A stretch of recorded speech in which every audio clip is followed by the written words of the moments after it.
잭과 콩나무. 아주 먼 옛날 어느 숲속의 허름한 집에 잭이라는 사내아이가 엄마와 살고 있었어요.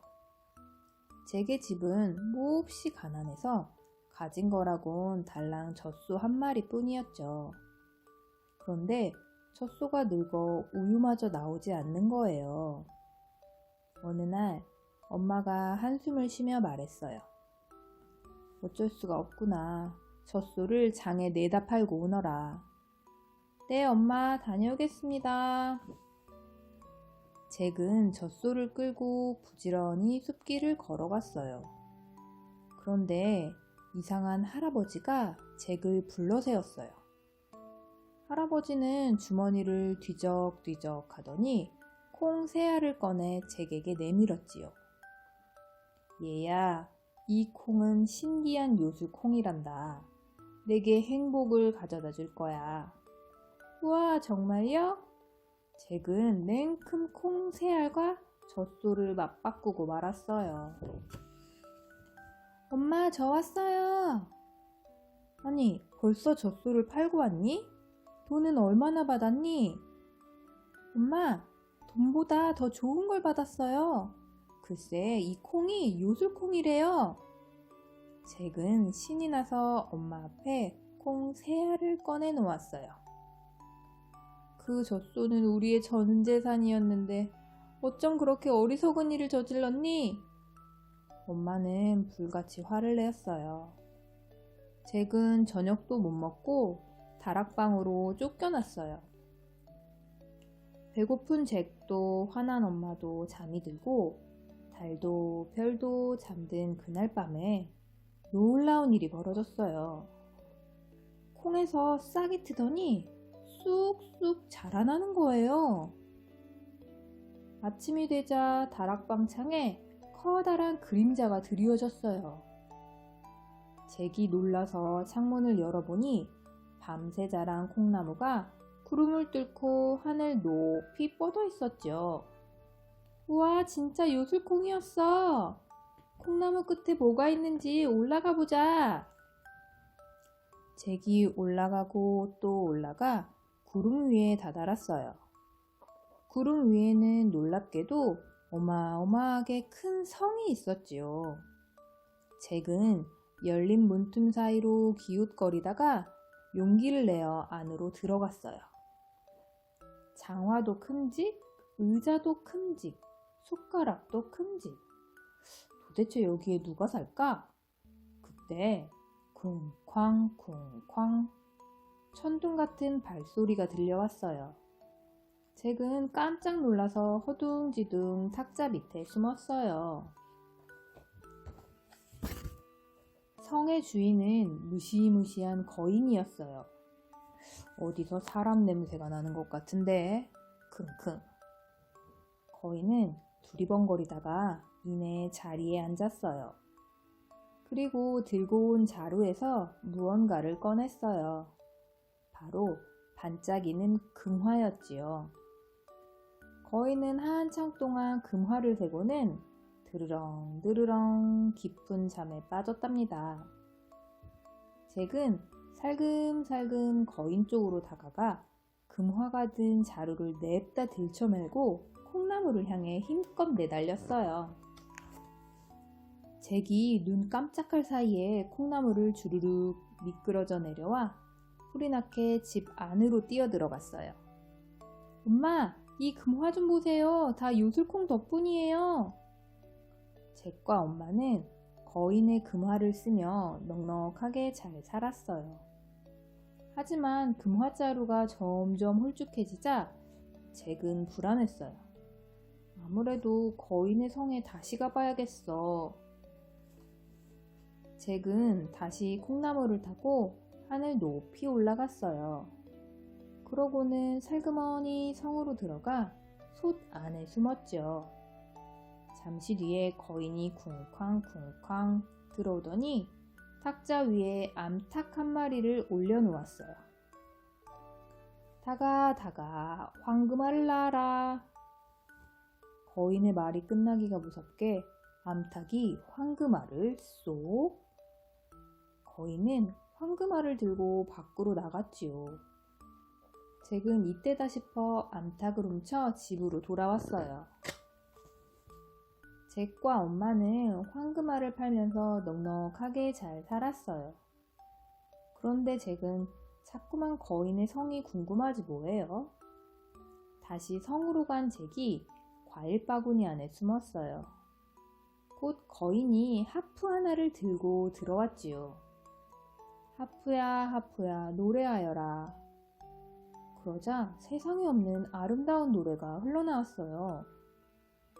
거인이 하프의 노래를 들으며 드르렁 드르렁 잠들자 잭이 살금살금 다가가 하프를 반짝 안았어요. 깍! 주인님! 도둑이에요, 도둑! 하프가 비명을 지르자 거인이 눈을 번쩍 떴어요. 거기 서라! 내 하프를 내놓아라! 내 금화 암탉을 훔쳐간 도둑도 니놈이지! 거인은 고래고래 소리를 지르며 잭을 뒤쫓았어요. 잡힐 듯 말 듯 겨우 성을 빠져나온 잭이 콩나물을 타고 쏜살같이 내려갔어요. 그러자 거인도 콩나물을 탔어요. 엄마, 도끼 좀 들고 나와보세요. 빨리요, 빨리. 엄마는 부랴부랴 도끼를 들고 나왔어요. 잭은 콩나무에서 펄쩍 뛰어내려 도끼로 콩나무 밑동을 찍기 시작했어요. 콩나무가 쓰러지면서 거인도 나무에서 떨어져 죽었어요. 잭은 금화와 황금알을 낳는 암탉과 노래하는 하프 덕분에 마을에서 으뜸 가는 부자가 되었어요. 잭의 집에서는 언제나 맛있는 음식 냄새가 퍼져나오고 아름다운 노랫소리가 흘러나왔지요. 잭은 엄마와 함께 오래오래 행복하게 잘 살았답니다. 플란더스의 개. 벨기에의 플란더스 지방에 있는 어느 산골에 넬로라는 사내 아이가 살았어요. 넬로는 어려서 부모를 잃고 가족이라고는 할아버지뿐이었죠. 할아버지는 멀리 떨어진 마을까지 우유 배달하는 일을 했어요. 나이든 할아버지에게는 몹시 힘든 일이었지만 할아버지는 어린 넬로를 키우기 위해 하루도 쉬지 않았어요. 넬로야, 오늘은 날이 추우니 할아버지 혼자 다녀오마. 아니에요. 제가 수레를 힘껏 밀어드릴게요. 둘은 가난했지만 서로 아끼고 의지하며 행복하게 살았어요. 그러던 어느 날 넬로와 할아버지가 우유 배달을 마치고 오는데 개울가에 낯선 개 한 마리가 쓰러져 있는 거예요. 넬로가 후다닥 달려가 가슴에 손을 대고 보니 쿵쿵 약하게 심장이 뛰고 있었어요. 할아버지, 아직 살아있어요. 가까이서 보니 개의 몸은 온통 상처투성이었죠. 아무래도 채찍으로 맞은 것 같구나. 얼마나 아팠을까. 넬로와 할아버지는 개를 수레에 싣고 서둘러 집으로 향했어요. 넬로는 개의 상처를 치료하고 우유를 먹이며 정성을 다해 돌보았어요. 이제부터 네 이름은 파트라스야, 알겠지? 파트라스, 어서 나와서 나랑 같이 들판을 뛰어다니자. 그렇게 며칠이 지나고 파트라스가 기운을 차렸어요. 하지만 파트라스는 넬로와 할아버지 곁에 다가오지 않았어요. 아마도 예전 주인한테서 받은 마음의 상처가 컸나 보구나. 넬로의 눈에 눈물이 그렁그렁 고였어요. 파트라스, 내가 대신 용서를 빌게. 마음의 문을 열어줘. 며칠 뒤 할아버지와 넬로가 우유 배달을 나가려고 하는데 멍멍 멍멍 할아버지, 파트라스가 짖어요. 꼬리도 흔들어요. 파트라세는 수레 손잡이 옆에 서서 끙끙거렸어요. 파트라세, 왜 그래? 네가 수레라도 끌겠다는 거야? 정말로 파트라세는 수레를 가로막고 서서 꼼짝도 안 했지요. 하는 수 없이 할아버지가 수레를 끌게 해주자 파트라세는 마을을 향해 힘차게 발을 내딛었어요. 그날 이후 할아버지의 우유 배달에는 넬로뿐만 아니라 파트라세도 늘 함께였답니다. 그런데 행복한 나날도 잠시 할아버지가 그만 몸져 눕고 말았어요. 날이 가도 할아버지의 병은 나아지지 않았어요. 어쩌지, 돈이 다 떨어졌네. 나라도 우유 배달을 하지 않으면 할아버지 약도 살 수가 없을 거야. 결국 어린 넬로는 파트라세와 단둘이 우유 배달에 나섰어요. 파트라세, 잘할 수 있지? 어머, 넬로, 파트라세, 너희 둘이 우유 배달을 하는 거니? 아이고, 착하기도 하지. 고맙게도 마을 사람들은 전보다 더 많은 우유를 사갔어요. 우유 배달이 일찍 끝나는 날이면 넬로는 파트라시에를 데리고 마을에 있는 성당으로 갔어요. 성당 문은 언제나 굳게 닫혀 있었지요. 파트라세, 이 성당 안에는 루벤스라는 화가의 그림이 있어. 하지만 그 그림을 보려면 돈을 내야 한단다. 사실 넬로의 꿈은 루벤스와 같은 화가가 되는 것이었어요. 그래서 넬로는 루벤스의 그림을 보는 게 소원이었어요. 하지만 우유를 사는 손님이 늘었다고는 해도 집세와 할아버지의 약값을 내고 나면 겨우 빵과 장작을 살 수 있을 뿐이었지요. 파트라시에는 위로하듯이 넬로의 손등을 핥았어요. 넬로에게는 알로이스라는 친구가 있었어요. 넬로는 알로이스를 그릴 때 가장 행복했지요. 넬로, 넌 이 다음에 진짜 훌륭한 화가가 될 거야. 고마워, 알로이스. 넬로는 알로이스의 말에 용기가 솟았어요. 그런데 알로이스의 아버지 코제씨는 넬로를 싫어했어요. 알로이스는 너와 어울리는 상대가 아니다. 앞으로는 우리 아이 곁에 얼씬도 하지 말아라. 넬로는 고개를 푹 떨구었답니다. 어느 날 넬로는 성당에서 큰 그림 대회가 열린다는 소식을 들었어요. 내가 1등을 하면 코제씨도 마음을 바꾸지 않을까? 넬로는 제 몫의 빵 살 돈을 아껴 그림 도구를 샀어요. 그리고 낮에는 우유 배달을 하고 밤에는 헛간에 등불을 켠 채 밤새 그림을 그렸지요.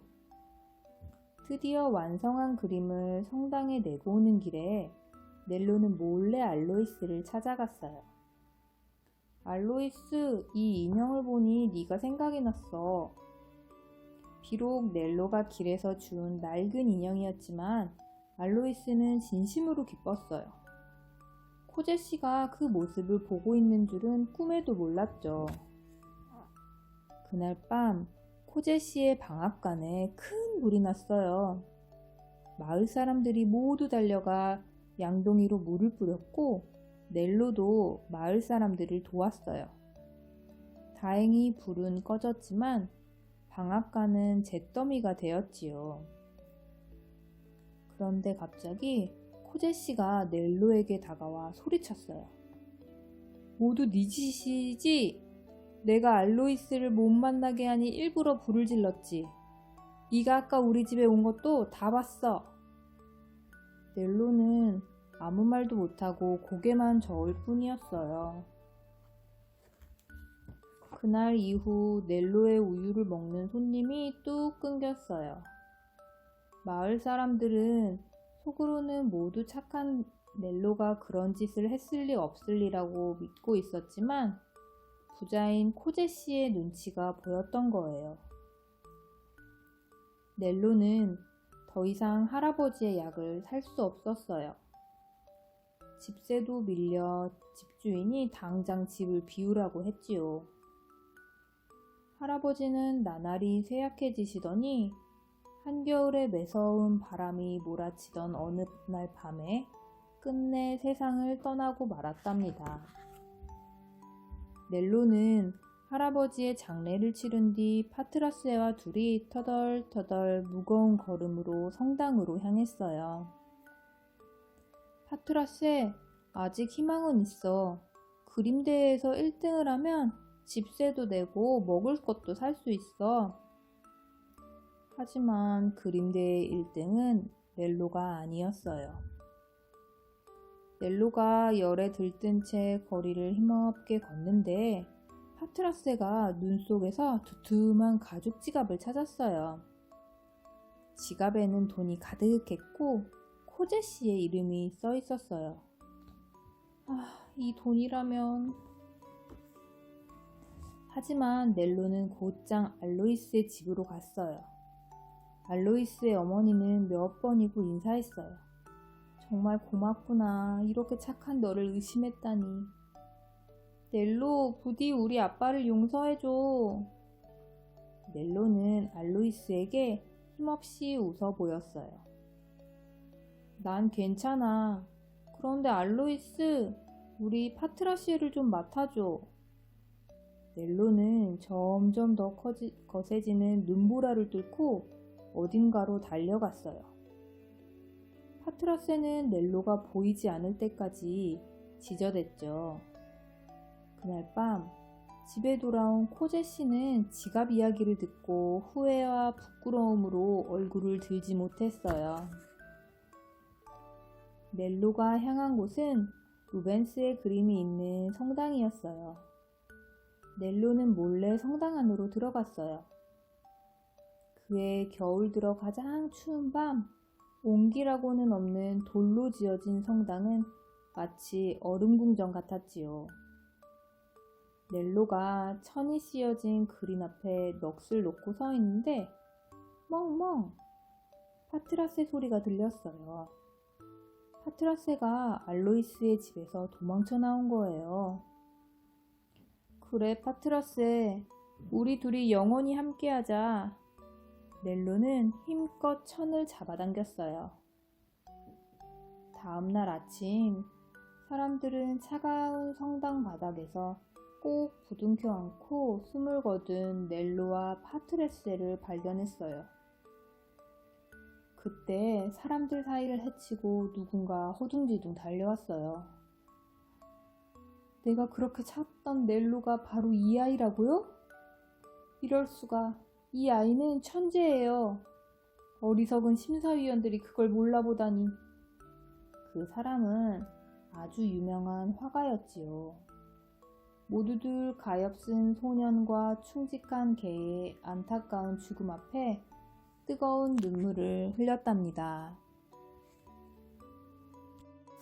엄지공주. 옛날에 아이를 갖지 못하는 아주머니가 있었어요. 아주머니는 아이를 갖고 싶은 마음에 숲속의 요술 할머니를 찾아갔어요. 도와주세요. 저도 아이를 갖고 싶어요. 요술 할머니는 작은 씨앗을 하나 건네주었어요. 화분에 심어 정성껏 키우렴. 아주머니는 씨앗을 토닥토닥 심고 듬뿍 물을 주었어요. 씨앗은 금세 자라 꽃봉오리를 맺었어요. 아주머니는 탐스러운 꽃봉오리에 살며시 입을 맞추었어요. 그런데 놀랍게도 꽃봉오리 속에 아주 작은 아이가 앉아 있었답니다. 엄지손가락만큼 정말 작은 아이였어요. 아주머니는 이 작고 귀여운 아이를 엄지공주라고 불렀어요.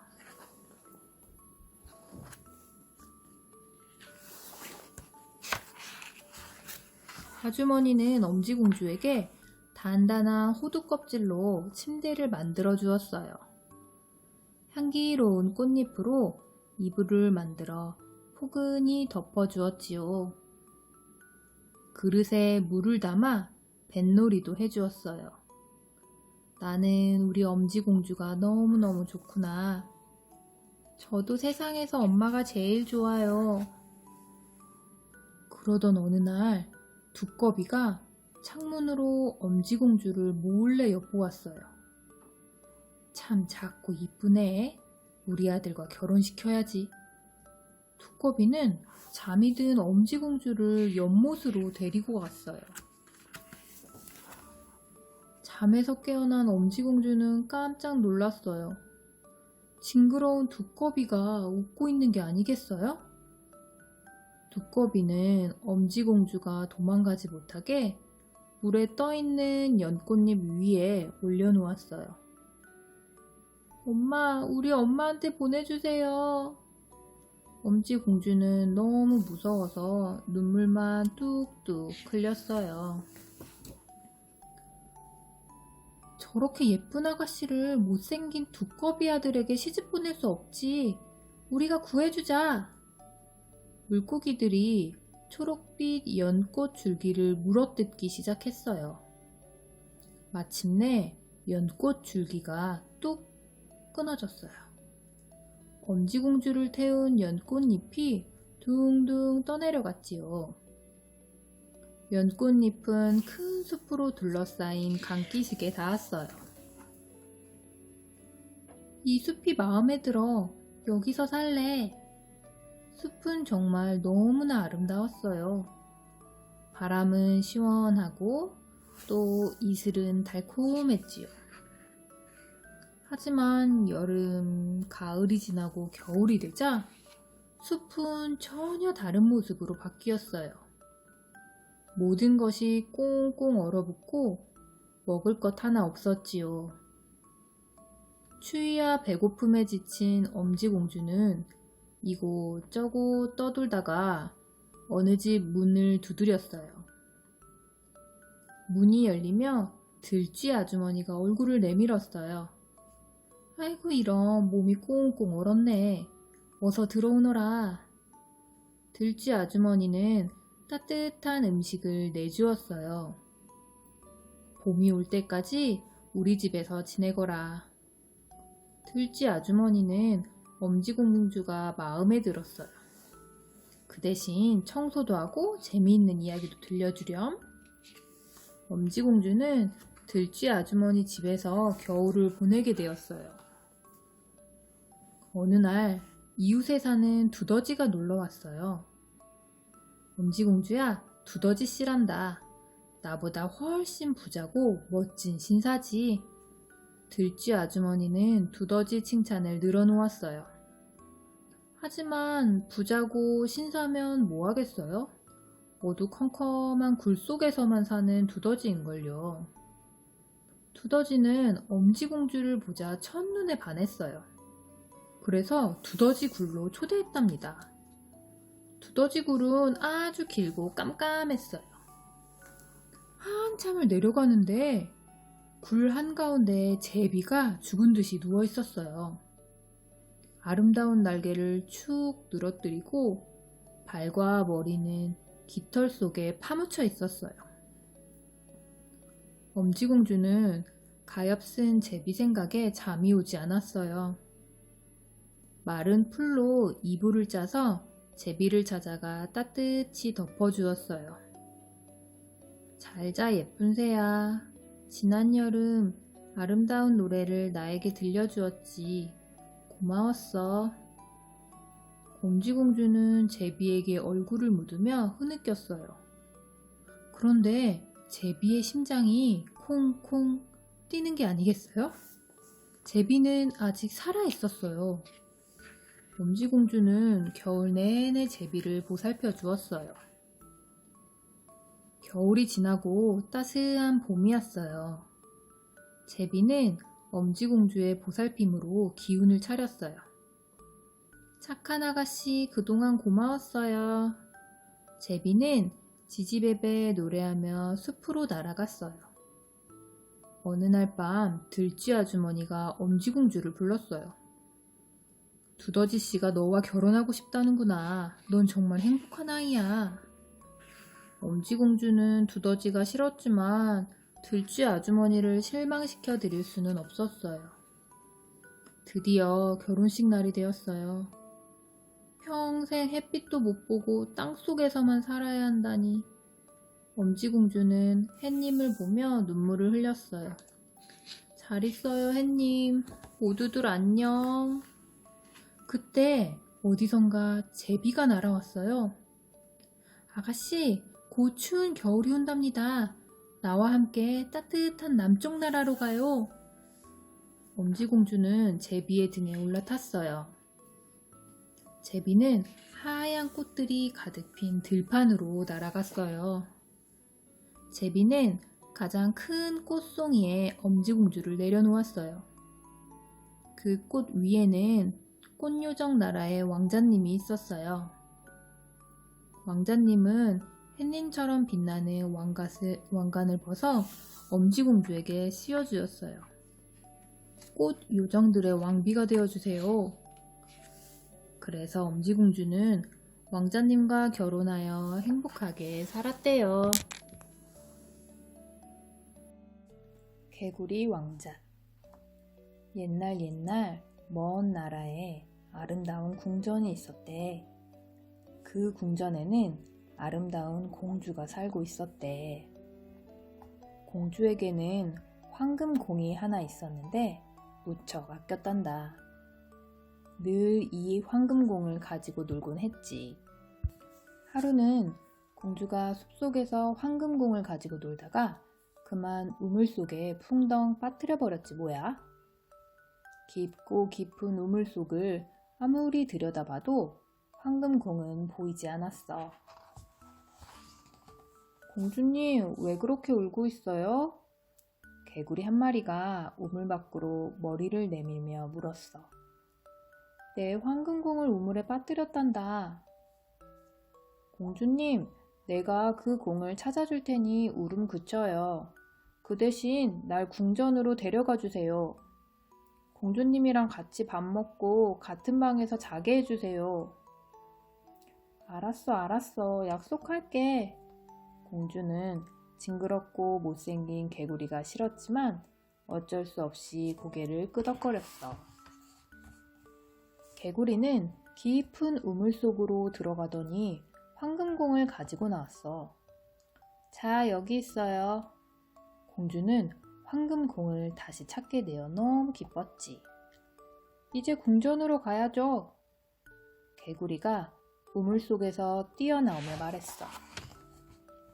하지만 공주는 징그러운 개구리를 궁전으로 데리고 가고 싶지 않았어. 공주는 얼른 황금공을 안고 달리기 시작했대. 어디 가세요? 같이 가요. 개구리가 폴짝폴짝 뛰면서 따라왔지만 공주는 뒤도 돌아보지 않았어. 그날 저녁이었어. 모두들 식탁에 둘러앉아 식사를 하려던 참이었어. 공주님, 문 좀 열어주세요. 쿵쿵쿵. 누군가가 문을 두드리는 거야. 공주가 살짝 문을 열어보니 낮에 보았던 그 개구리였어. 공주는 깜짝 놀라서 문을 쾅 닫아버리고 돌아섰어. 공주야, 누가 찾아왔느냐?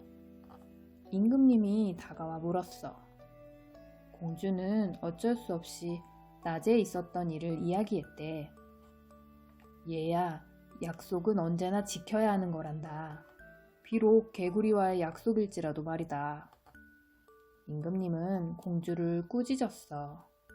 쿵쿵쿵. 다시 문소리가 들려왔어.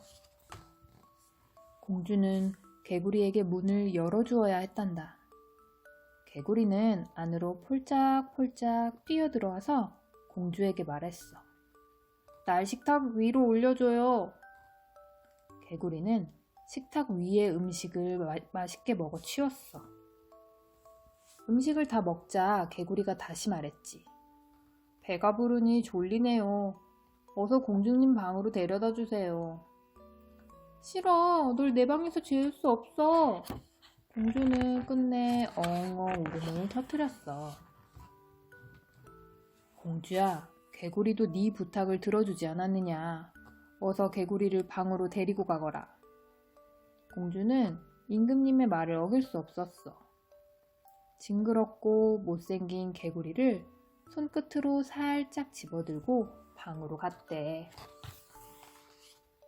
공주는 개구리를 구석에다 내려놓았어. 그러고서 침대로 가버렸지. 공주님, 침대에서 자게 해주세요. 약속하셨잖아요. 개구리가 폴짝폴짝 뛰어오며 말했어. 싫어, 그럴 순 없어. 저 축축한 개구리와 한 침대에서 자야 한다니. 공주는 화가 치밀어서 더 이상 참을 수가 없었어. 개구리를 집어 올려서 냅다 벽에다 내동댕이 쳐버렸지. 좀 조용히 해. 그런데 정말 놀라운 일이 일어났어. 못생긴 개구리는 온데간데 없이 사라지고 눈앞에 잘생긴 왕자님이 서 있는 거야. 놀라지 마세요. 저는 이웃나라의 왕자인데 마법에 걸려 개구리로 살게 되었어요. 아름다운 공주님 덕분에 마법에서 풀려났군요. 왕자님은 아름다운 공주에게 결혼을 청했어. 이 소식을 들은 임금님도 무척 기뻐했대. 왕자님과 공주는 곧 결혼식을 올렸어. 공주, 나의 궁전으로 갑시다. 궁전 앞에 8마리의 백마가 끄는 마차가 왕자님과 공주를 기다리고 있었어. 두 사람은 왕자님의 나라로 가서 행복하게 잘 살았단다. 왕자와 거지. 영국의 어느 가을날 아기 울음소리가 힘차게 울려 퍼졌어요. 비단 포대기에 쌓인 아기는 사람들의 축복을 받았어요. 장차 왕이 될 왕자였거든요. 얼마나 기다렸는지 몰라요. 사람들은 거리로 쏟아져 나와 서로 얼싸안고 입을 맞추었어요. 너나 없이 한데 어울려 춤추고 노래했어요. 밤늦도록 축제의 행렬이 거리를 메웠어요. 같은 날 같은 시각 영국 런던의 빈민가에도 한 아기가 태어났어요. 달아빠진 넝마 조각에 쌓인 아기는 아무에게도 축복받지 못한 채 세상에 나왔어요. 오히려 가족은 이 아기가 골칫덩어리였어요. 가엾은 아기의 이름은 톰이었어요.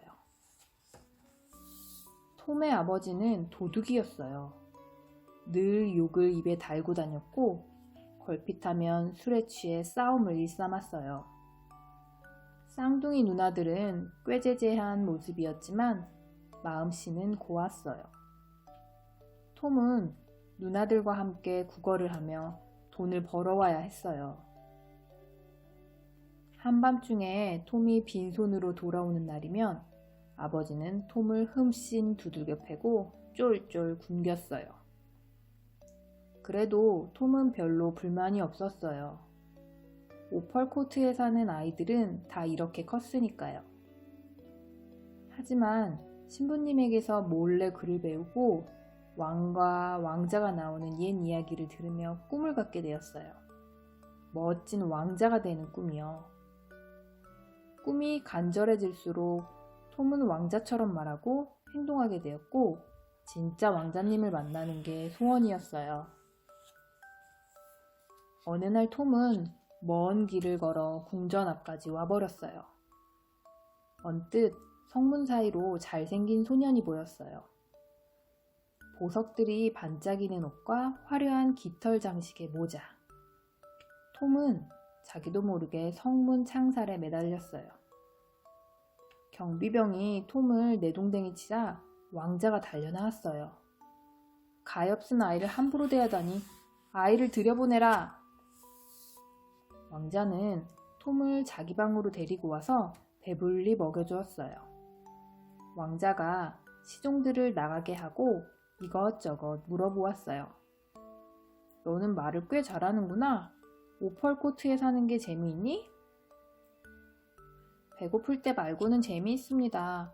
친구들과 강에서 헤엄치고 진흙탕에서 뒹굴며 놀기도 하거든요. 왕자는 자유롭게 사는 톰이 부러웠어요.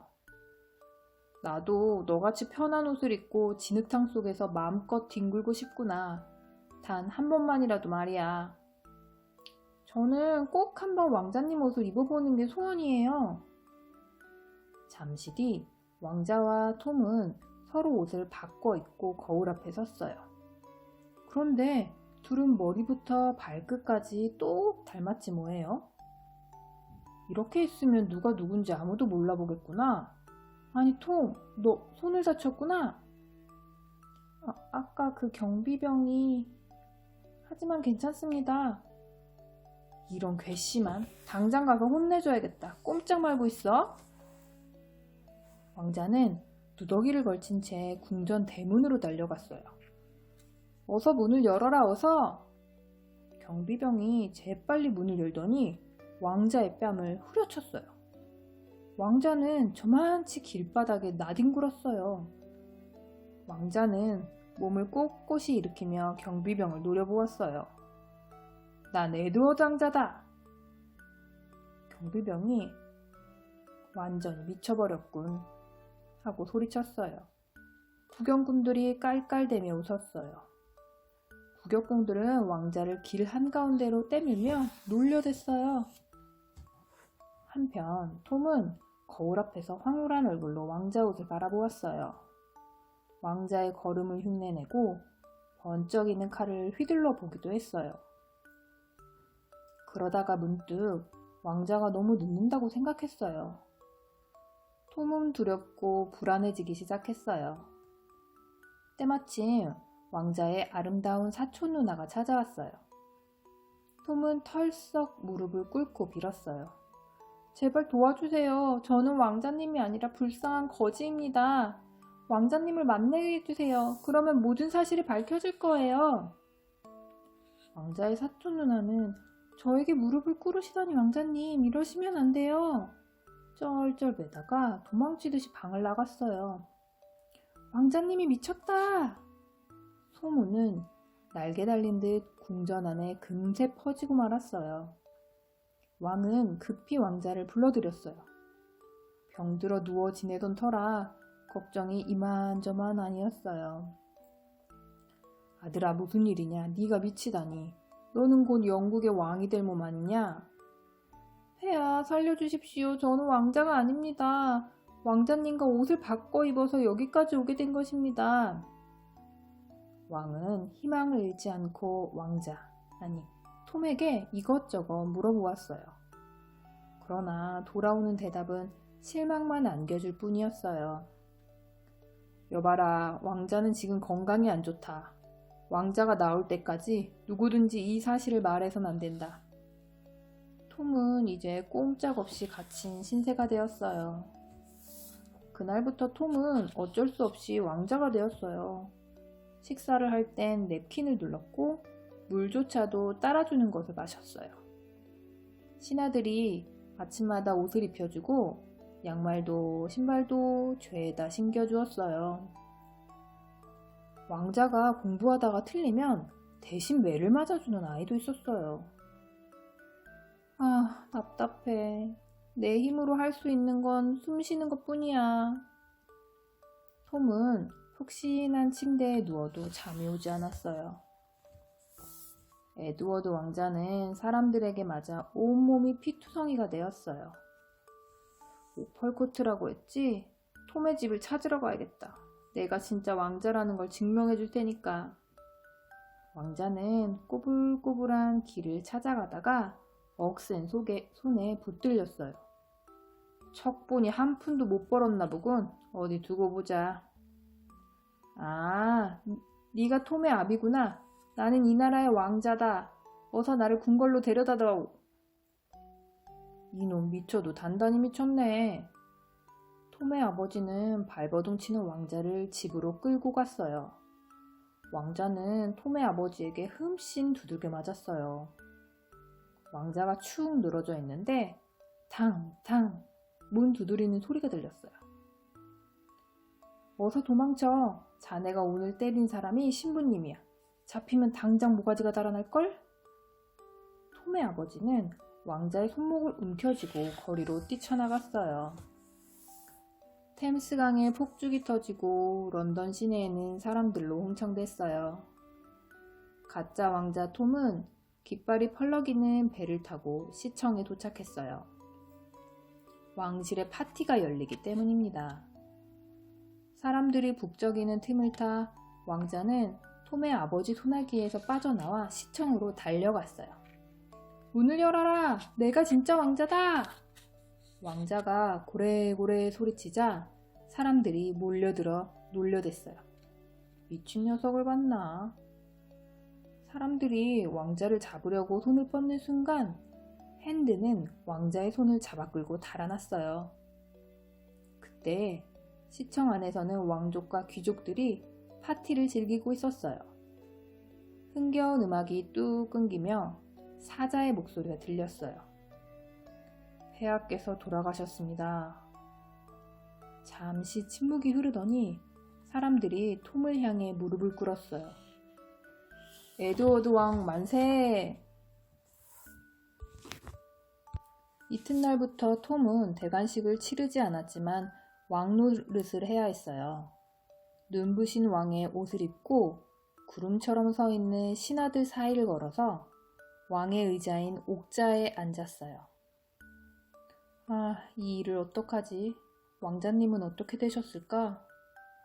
톰은 왕자를 생각하면 가슴이 미어지는 것 같았어요. 진짜 왕자는 핸든과 함께 여관에서 하룻밤을 보냈어요. 지치고 왕을 잃은 슬픔으로 점심때가 지나도 일어날 줄 몰랐어요.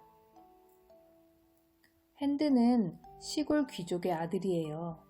전쟁터에 나갔다가 고향으로 돌아오는 길에 왕자를 구하게 되었지요. 그런데 핸든이 잠시 밖에 나간 사이에 왕자가 감쪽같이 사라졌어요. 지난밤에 톰의 아버지가 뒤를 밟았던 거예요. 걱정 마라. 온 세상을 다 뒤져서라도 널 찾아낼 테니. 핸드는 층계를 쿵쾅거리며 내려와 왕자를 찾았어요. 톰의 아버지는 왕자를 숲속의 거지 소굴로 끌고 갔어요. 왕자는 돌아가신 아버지를 생각하며 흐느끼다가 깜빡 잠이 들었어요. 잠결에 왁자지껄 떠드는 소리를 듣고 눈을 떴어요. 거지 왕초가 주절주절 이야기를 늘어놓았어요. 오죽하면 거지 노릇을 하겠어. 그런데도 구걸하다 걸리면 책짓질 당하고 다시 걸리면 귀까지 잘리고 3번째로 걸리면 시뻘겋게 달군 새로 낙인이 찍혀 노예로 팔려가지. 한 거지가 뺨 아래 노라고 지진 자국을 보여주었어요. 난 노예였어. 만약 붙잡히는 날에는 목이 달아날 신세야. 이 나라의 법에 저주가 내릴지어다. 갑자기 왕자가 벌떡 일어나 소리쳤어요. 나는 국왕 에드워드다. 오늘부터 그 법은 무효다. 거지들이 놀라 쳐다보자 톰의 아버지가 소리쳤어요. 내 아들인데 미쳤어. 자기를 왕으로 한다니까? 거지들은 배꼽을 잡고 웃더니 한 목소리로 외쳤어요. 에드워드 국왕 폐하 만세! 거지들은 시골 마을을 돌아다니며 구걸과 도둑질을 했어요. 왕자는 아무리 겁을 주고 시켜도 당당히 버텼어요. 그런데도 대부분 왕자를 싫어하지 않았어요. 왕자의 순수한 마음과 당당함을 부러워했기 때문입니다. 어느 날 왕자를 안이 꽂게 여기던 젊은 거지가 작전을 꾸몄어요. 젊은 거지는 시골 아주머니의 보따리를 낚아챈 다음 왕자에게 안겨주고는 도망을 쳤어요. 도둑이야! 도둑 잡아라! 왕자는 얼떨결에 아주머니에게 붙들리고 말았어요. 사람들이 우르르 몰려와 왕자에게 욕을 퍼부으면서 겁을 주었어요. 그때 흑기사처럼 핸든이 나타나 사람들을 가로막았어. 어허, 잘 알지도 못하면서 함부로 도둑으로 몰아서야 되겠소? 왕자는 다시 핸든의 도움으로 위험에서 벗어났고 희망과 용기를 얻게 되었어요. 한편 톰은 궁전 생활에 점점 익숙해졌어요. 이제 불안하기보다는 왕 노릇을 은근히 즐기기까지 했어요. 드디어 정식으로 왕이 되는 대관식 날이 밝았어요. 말 위에 올라탄 톰은 늠름하게 거리를 행진했어요. 에드워드 국왕 폐하 만세! 대관식이 열리는 대성당까지 행진하는 동안 수많은 백성들이 거리를 가득 메우고 새 왕의 탄생을 기뻐했어요. 그런데 갑자기 한 여인이 달려나와 톰의 다리를 부둥켜 안았어요. 내 아들! 오, 내 사랑스러운 아들! 톰의 어머니였어요. 나는 부인을 모르오! 엉겁결에 톰의 입에서 이런 말이 터져나왔어요. 경비가 욕을 퍼부으며 어머니를 사람들 속으로 던져버렸어요. 대성당에 도착할 때까지 톰의 눈앞에 어머니의 슬픈 얼굴이 어른거렸어요. 톰은 변해버린 자신이 부끄러웠고 왕의 자리를 빼앗은 도둑이라는 생각에 괴로웠어요. 대성당 안은 쥐 집은 듯 고요했고 모든 시선이 한 곳에 모아졌어요. 영국 교회의 우두머리인 대주교가 톰의 머리 위로 왕관을 들어 올렸어요. 그때였어요. 그만 멈추어라! 그 왕관의 주인은 나다! 침묵을 깨트리며 진짜 왕자가 대성당 안으로 뛰어들어왔어요. 경비병들이 우르르 달려들어 왕자를 덮치자 톰이 고함을 질렀어요. 다들 물러나라! 그분은 진짜 왕이시다! 대성당 안은 한바탕 소란이 일었어요. 불쑥 나타난 거지와 비단 옷을 입은 왕이 너무나 닮았기 때문입니다. 아무래도 미심쩍은 신하들은 왕자에게 중요한 질문을 던졌어요. 옥새는 어디에 있습니까? 돌아가신 왕이 왕자에게 옥새를 맡겨놓았는데 가짜 왕자 톰에게 물어도 모른다는 대답뿐이었어요. 왕자는 잠시 머뭇거리더니 생각이 난 듯 미소를 지었어요. 그렇지, 옥새는 내가 방을 나올 때 갑옷의 팔 부분에 숨겨두었소. 잠시 뒤 한 신하가 옥새를 들고 나타났어요. 진짜 왕 만세! 진짜 에드워드 왕 만세! 모두들 대성당 안이 떠나갈 듯 만세를 불렀어요. 전 그게 옥새인 줄도 모르고 호두를 까먹었는데. 톰이 중얼거리는 소리에 대성당 안은 다시 떠나갈 듯 웃음바다가 되었어요. 다시 대관식이 치러졌고 진짜 왕자는 마침내 영국 왕관을 쓰게 되었어요. 에드워드 왕은 정직한 톰에게 왕이 보살피는 사람이라는 이름을 붙여주고 가난한 아이들을 위한 자선 학교를 맡아보게 했어요. 자신을 위험에서 구해준 핸든에게는 백작의 자규를 내렸어요. 그리고 거지로 지낸 시간을 잊지 않고 백성을 따뜻하게 보살피는 훌륭한 왕이 되었답니다.